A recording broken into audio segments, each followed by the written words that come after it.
across the country that have not been calibrated to the levels that we know are needed to be able to prepare young people for college and for success in a global market. So this is why so much of our attention has been focused on trying to encourage states to move toward college and career-ready standards. And unfortunately, we have 45 states in the District of Columbia now over the past 3 years that have stepped up and said we're going to move toward actually common comparable standards that are rigorous, beginning in reading and math.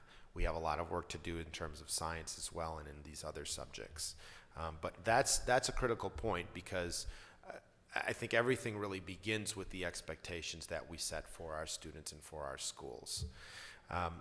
With that, we want to do more to make sure that we're providing new pathways toward college for more of our students in high school in particular. So we've proposed a redesign of the No Child Left Behind Act, the Elementary and Secondary Education Act, that would grow AP courses, that would grow opportunities for students to learn to higher standards.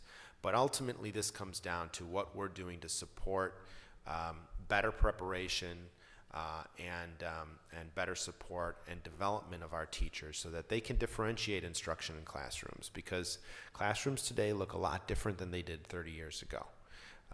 Students are more diverse. Teachers are teaching sometimes 3 different grade levels worth of content and material in one classroom. So each of our teachers has to be well equipped to really be able to unlock the potential, the learning potential for each and every one of their students. And we can also do that through growing AP and other rigorous courses, and that's something that we support very strongly. Thank you. I'm Robin Smith from Lansing Community College. I have one question. My question is, if your office has a site that highlights the collaborative efforts for community college, the president as well as your office does a wonderful job of, in speeches, giving some of the information about certain works that community colleges are doing, but we know that technology is critical and partnerships are essential. And is there a website or some certain way that electronically, that all across the country we can maybe get e-alerts of new collaborative efforts? Because I don't think so much as reinventing the wheel, but we can all benefit from the experience of other community colleges that are out there. Thank you. Absolutely. Thank you for the question, and we welcome your engagement.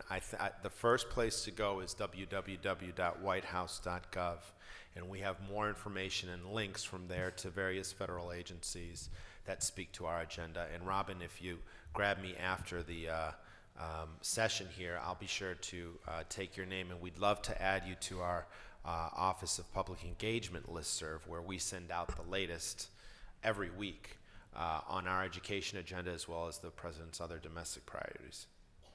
Yeah. Hi, thank morning. you. Good morning. Chris Stampolis from West Valley Mission College District in Santa Clara, California. Thank you for your comments about K12 readiness and the roles for community college currently playing with regard to remediation. I think for many of us, it's the big issue in the room that creates so much passion among faculty and for folks who've been doing remediation for a very long time. I'm wondering if you could maybe speak briefly, flesh out a little more as to what the administration really wants to do to address the huge number of students who are coming to community colleges who simply just aren't yet college ready, and how can we possibly be able to both respond to the huge need of all the students who now are college ready, while at the same time filling back for what they just didn't get done when they had their chance in high school? Sure, thank you. So it's a 2-part equation for us. I think the first part is beginning to right the system, in particular in high school, so that we're doing more to prepare our young people for college before they graduate.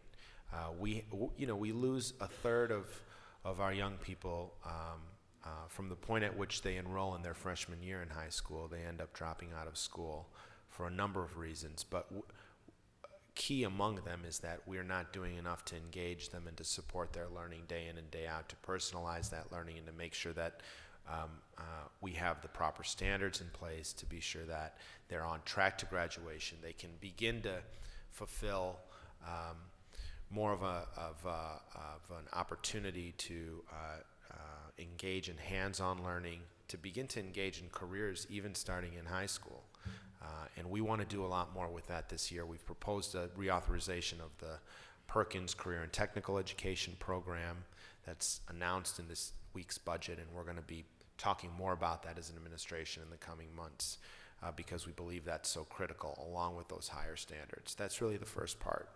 Second part is doing more to make sure that we are equipping our higher education sector with the resources that are needed to be able to meet these demands until we can get students up to college and career readiness before they graduate from high school, meet the re-education and the reskilling in basic education of folks in terms of remedial ed. And so there we believe we really, in order to solve this challenge, because it is appropriately a huge issue, we need to do things smarter and we need to do things differently. So we believe that there's a lot that can be done here using technology and redesigning some of the courses so that they are more seamless and really help accelerate progress for a young person. If I'm a young person coming in, everybody's telling me, and I hear this from folks around the country who say, I was told to go to college, I got to college, and I'm not even earning credits, right? And I'm using my Pell Grant. I didn't realize I needed remedial education at the point at which I reached college. So I think we need to do a better job of making sure that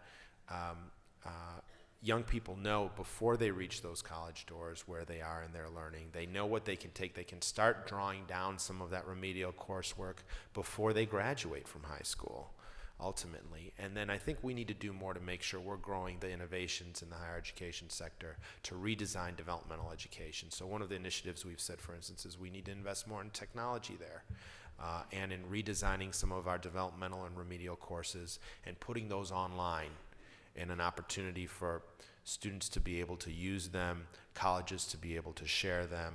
We're beginning some of that developmental work with some of our TAA CCCT grantees, and we'd like to continue moving that forward. Hi, good morning. Good morning. My name is Larry Snyder. I'm a trustee for Ozark Community Technical School in Springfield, Missouri, sir. I have a comment more than a question, Mr. Speaker. I am very concerned about the language that comes from all of the new guidelines on how we are going to judge community colleges and all schools, and it has the word graduation in it. I think that in community colleges situation, we many times take people in, we train them, and they go out without a so-called degree. Right. They have accreditations. But I'll give you an example. In our school, we are training robotic welders, and in the 30,000 jobs that are not filled at this time in the United States because of lack of technical people to fill them, this is one of the areas that is in great demand.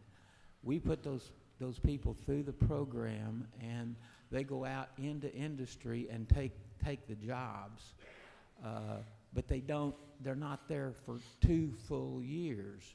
They're there to get the training they need to go into the field and become an active member in our workforce. So I think that this is something we need to look at in how we're going to really evaluate community colleges. They have a little different standard than a 4-year college, and I think we're trying to throw everyone into the same class.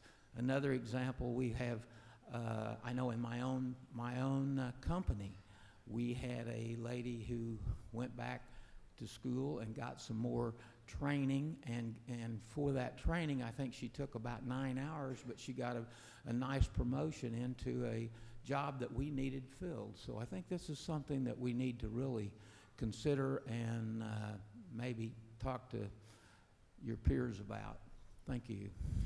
Well, thank you for the comment, and I appreciate it. I think I want to be clear. We clearly are on a path where we're promoting greater degree attainment, 2-year and 4-year associates and bachelor's degree, and for that matter, beyond. But we also value highly, and within this 2020 goal, capture the importance of industry-recognized credentials, other accreditations that are part of community college training. And I think this is the beauty of community college, right? This is not you're not 4-year institutions.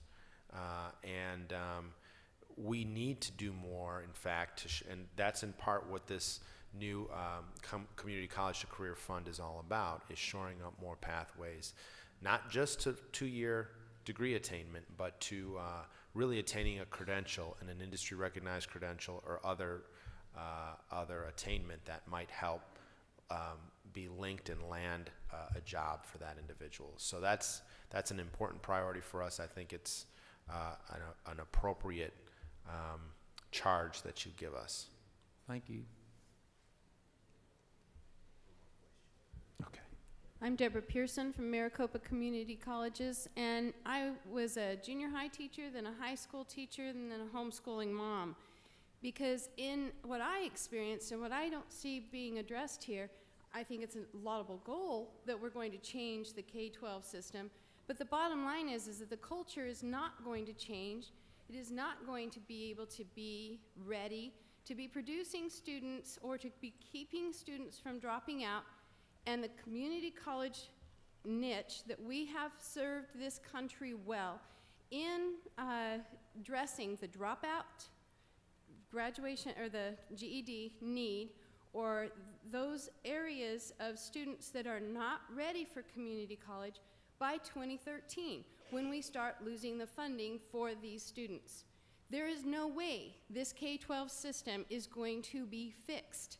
And those kids that are in junior high, high school 4 years, that are going to be changed and ready by 2013. It's just mathematically not possible. So the bottom line is we need it to be a more developed concept of what it's going to take to change that K-12 system, to prepare those students to change that culture. And I'll tell you, as a junior high teacher, I got moved to a high school because I was too difficult. We have parents that when you go to make those changes are going to turn on you like crazy because they don't want their kids coming home crying about how hard these teachers are. And so in the meantime, you need to add a component that takes the time to change not only the system, but the parents and the support you'll get. Good.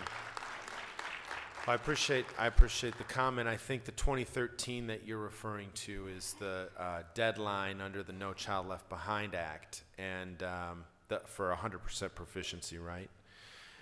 And that is a goal that our administration is trying to change. We actually have a process underway now for states to apply for a waiver that would enable states to redesign their accountability systems toward a more reasonable goal and to imbue growth, which is not something that No Child Left Behind takes into account right now in their accountability systems. So it's really important to recalibrate that, because if we have a goal out there that's unattainable and we're working in a system and nobody believes the goal can be reached, which is honestly what's happened with No Child Left Behind, it doesn't serve us well. So we've granted 10 of those waivers just last week, and we're going to have an additional 28 states apply. So our hope is, as Congress has abdicated its responsibility, very honestly, to reauthorize the No Child Left Behind Act, our administration is going to act. We're going to provide the administrative flexibility. Change is hard. Changing the systems, and change the culture of schools is hard. It's important, though, that we begin that process